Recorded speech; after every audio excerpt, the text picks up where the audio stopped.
The main mast step is all done, so today Steve will carve up the smaller one for Arabella's mizzen. And then Aaron and Randy stop by to help get the materials prepped for a few projects that are coming up soon. Thanks for liking the videos, subscribing to the channel, and supporting us on Patreon. Sign up for the newsletter to follow us even more closely. Info on that in the description below.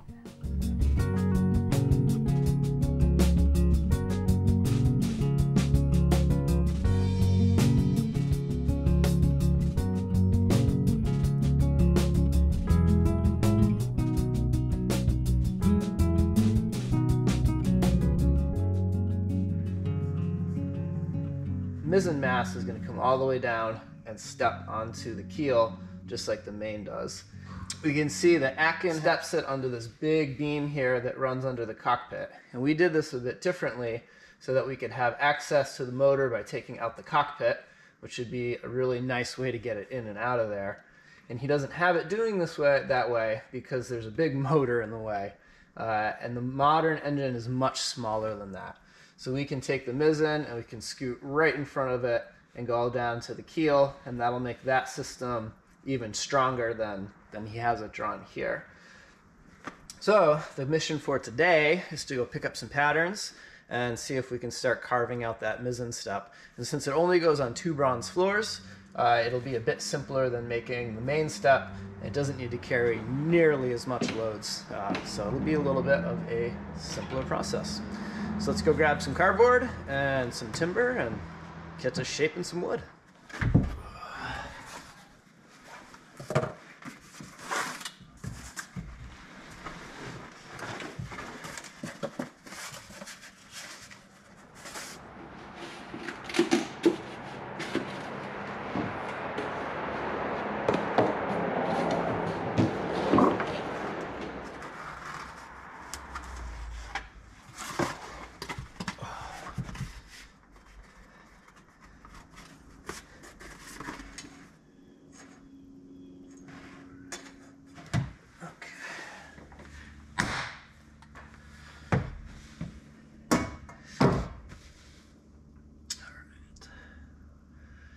Make a difference. Grab the ball peen hammer.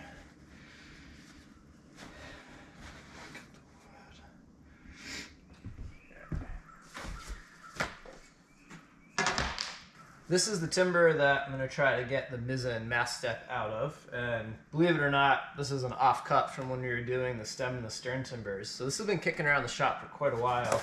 We're looking for 18 inches into pretty dry, as dry as a big old timber like this is realistically going to get.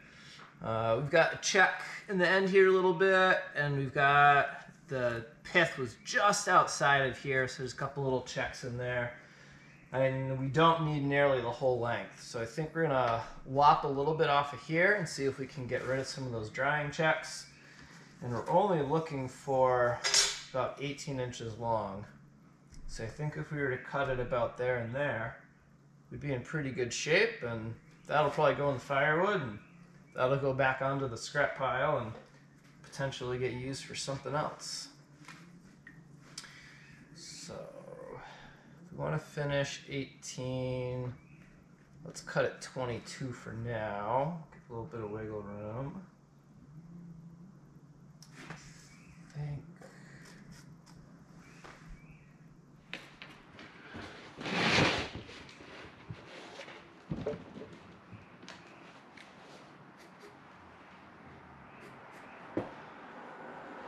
Yeah, it'll work. Get rid of the worst of it.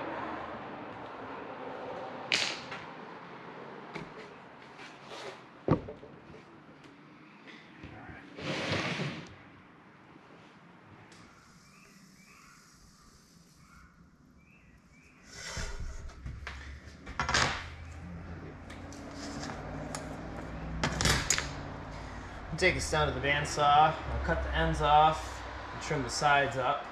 And I got a center line that I can work off of. I'm going to leave this as meaty as we can. So we have some sapwood on the top here, but we don't have the sapwood on these ends. And as you can see, our pattern is narrower and wider. So we should be able to put that on like that and make use of those widening growth rings. I think Akiva's howling his approval. I'm going to wrestle this down to the bandsaw, and we'll nip, trim the sides, and then we can put the patterns on there and start figuring out exactly what we need to shape, but at least we'll be starting with a bit more of a square timber.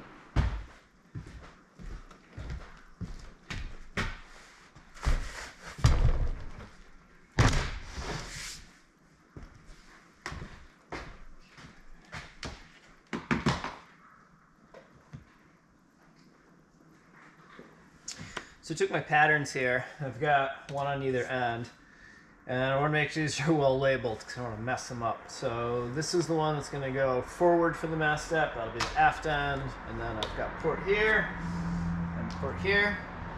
And now I can trace these out, and that'll give me an idea of what I need to carve out of here. And we'll get this thing pretty close to being able to fit in there.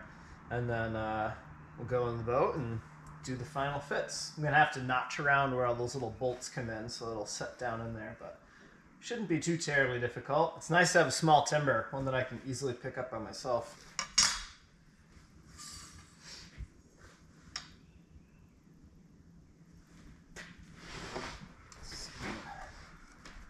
Stand this up so you can see what's going on here. These are where the bronze floors are going to land. And if I put the patterns on the very end and connected the two ends, we would not make this shape that we needed right here and here, because our patterns actually need to sit here because it's going to extend fore and aft of those bronze floors. So what I did is marked where the center of this timber was going to be, what our spacing for the bronze floors is, and then I took our pattern on the end and just extrapolated it forward. So I'll cut with the skill saw at an angle to here and to here, and we'll just fade that out. And then this doesn't need actually any trimming at all. It's just going to fit in there pretty closely. And then on the other side, I'm going to have to do the same thing. So I have squared over, and I can square these across and connect the dots here and trim that off. And then that'll fit into this forward end and the aft end, and I can do the final shaving and fitting when we get there.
got our Mizzen Mast step here pretty much fit. So before I tried to fit it, I took the bandsaw and just nipped the corners off, made it a little rounded, a little bit easier to get in there.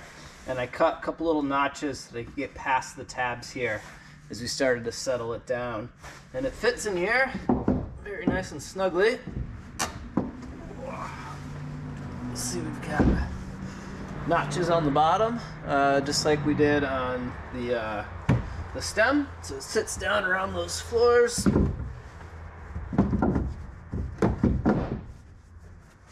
Nice and tight, can't go anywhere. And then we had taken the sole beam out of here. And what we'll do is we'll remake this and we'll make it a little bit deeper so it fits right down on top of the mast step here. And we'll put the bolts through and we can put a couple of fasteners down. And that'll hold the mast step down. When the mast is on there, the mast step really shouldn't go anywhere. But heavens forbid the boat found itself upside down and the mast were to break, we wouldn't want this block somehow becoming adrift in the boat. So having something that's holding it down will be a good idea. But once that mast is on there and it's not going to go anywhere and it's sitting, those notches on the bronze floors, those register it, so it can't go fore and aft and it can't go side to side because it butts up against the bronze floors here. So I am pretty happy with that. I got to give this a sand and kind of clean it up a little bit. Same thing with the main mast up. So I'll do that tomorrow and get a coat of oil on those. And they're about ready for their final install, which won't be for a while, but they can sit in here and hang out until the masts are ready to go in.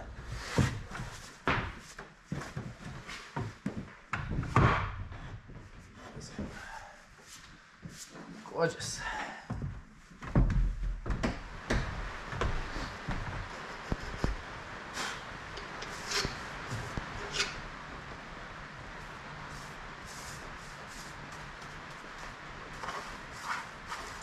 So this is just linseed oil. It's nothing special. This is going to be at a part in the boat where you're never really going to see it. Might see the top face of it, and after it's final shaped and finished, we might put a different finish on that. We'll see how it ends up going. But these undersides will, once they're finally installed, will never see the light of day for a very, very, very long time. So all I want to do is get a couple coats of oil on them so there's some sort of sealant and call it a day. There's no point in getting all crazy with varnish on these.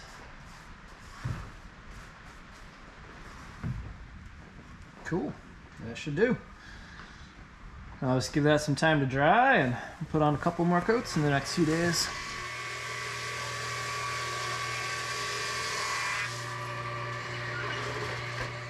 So Aaron came by to help Steve run what Steve considers oak veneers through the planer.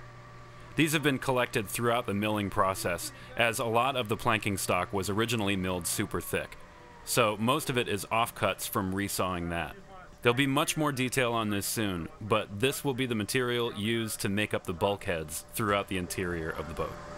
How much do you know about putting the wood into the planer and like what orientation? So like if you have a cupped board, how would you start? I would start with the cup down, Yeah, so it's okay. more stable. Yeah, cup down, and then you can get a decent flat, and then you can flip it over and do cup up, and then you should kind of work towards the middle. Okay. Does that make sense? Yeah. And then you kind of get like the most grievous errors on either side, and it kind of like starts to stable out. If you run one side, you need bumps, and the other side will keep causing bumps.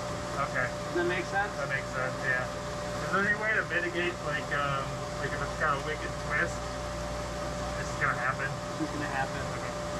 Same with the banana shape? Yeah. And like I said, if you get one and it's just like, this is a nightmare, just toss it. Okay.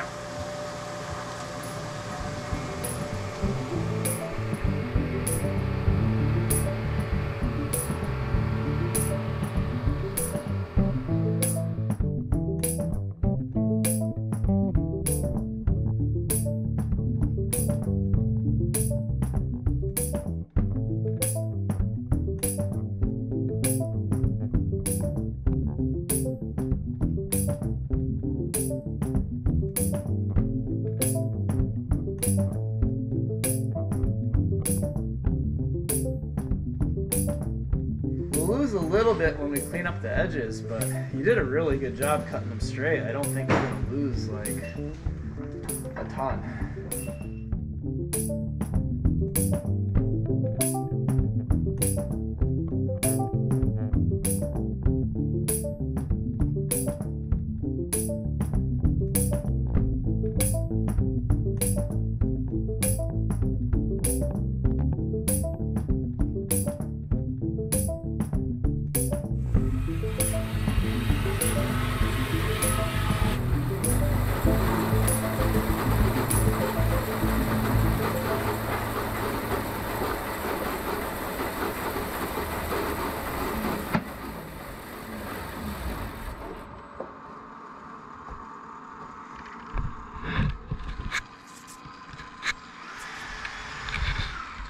What'd you say? I said, I'll take the trimmings off your hands if you want to get rid of them. Sure. There's either that or I'm gonna add them to my firewood pile. So back your truck on up and we'll fill her up. Okay, we'll do that now, or? Yeah, let's do that now. Okay. It looks like quite the tripping hazard over there. Yeah.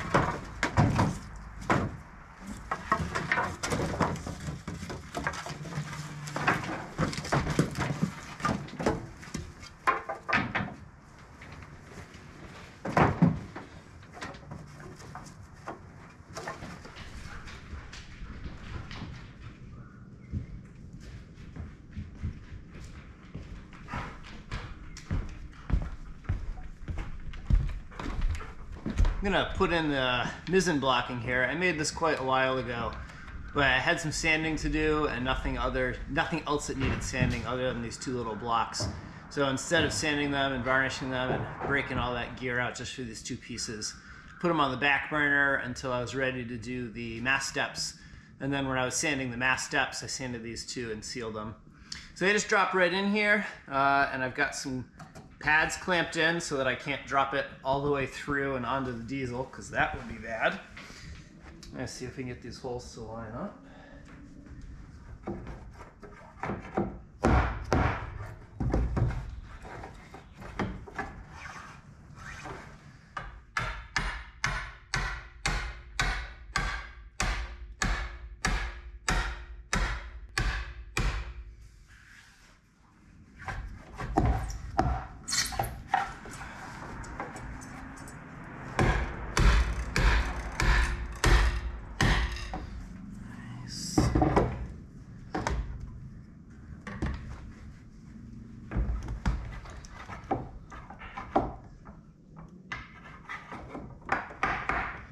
Alright, seems to line right up. Let's try it.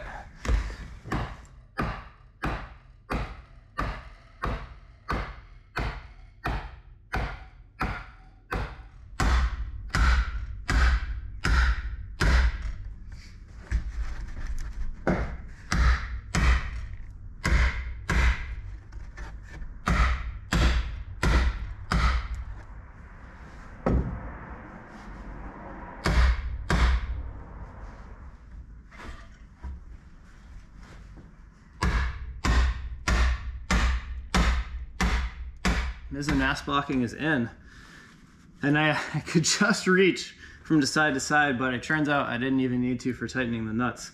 And one of the nice things, well, kind of nice things, about buying the rod and threading it is that when they make the rod, they make it ever so tiny bit oversized, so that when you take it and machine it or thread it, you have enough meat to work with. So for us, by threading the ends and drilling a 3/8 hole, and then drilling a rod that I think is like 64th, 32nd, something like that, over diameter, we really got to drive them in, which is nice because it really locks everything together really well. And then in this instance, I can tighten on one side here, and I'm actually not spinning the nut on the other end. There's so much friction on that rod in the middle that when you go to tighten it, you don't need a wrench or anything on both ends, which is kind of handy. So snug these up, and then that is good to go.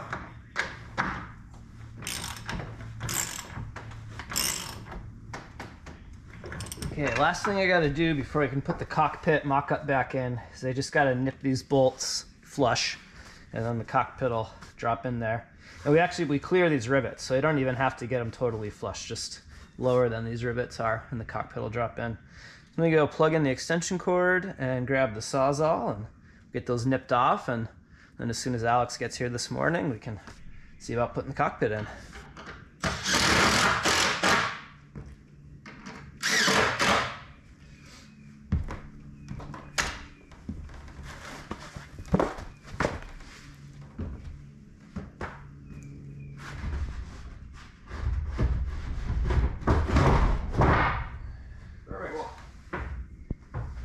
Awesome. Mast steps are all done. Mast blocking is all done. Get done.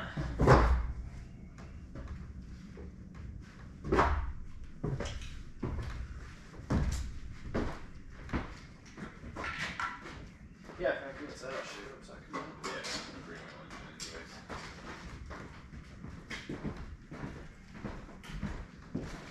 If you're new to the channel, you might be wondering how we managed to fund and keep all of this going. And the main answer for that is from Patreon. So thank you to our patrons who make doing the videos and keeping this weekly production schedule rolling.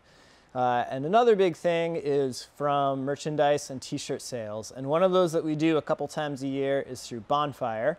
And we've got a new t-shirt design, and we're launching that today.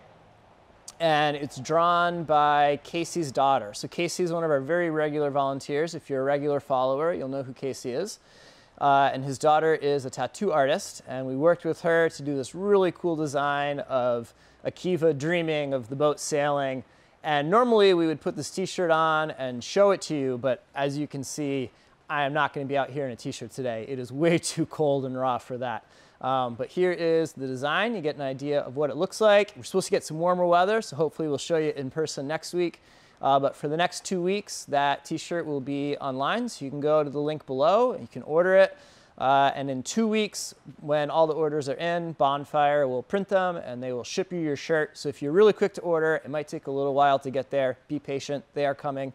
And that money really helps us when it comes time to do things like put in bronze floors, or the building inspector shows up and we have to change the membrane on the roof. We've got a lot of interior stuff coming up soon, and that's what that money really, really helps for. So if you want a cool t-shirt of Akiva dreaming of life on the water, go check it out. And thank you so much for the support. We really appreciate it, and we'll see you next time.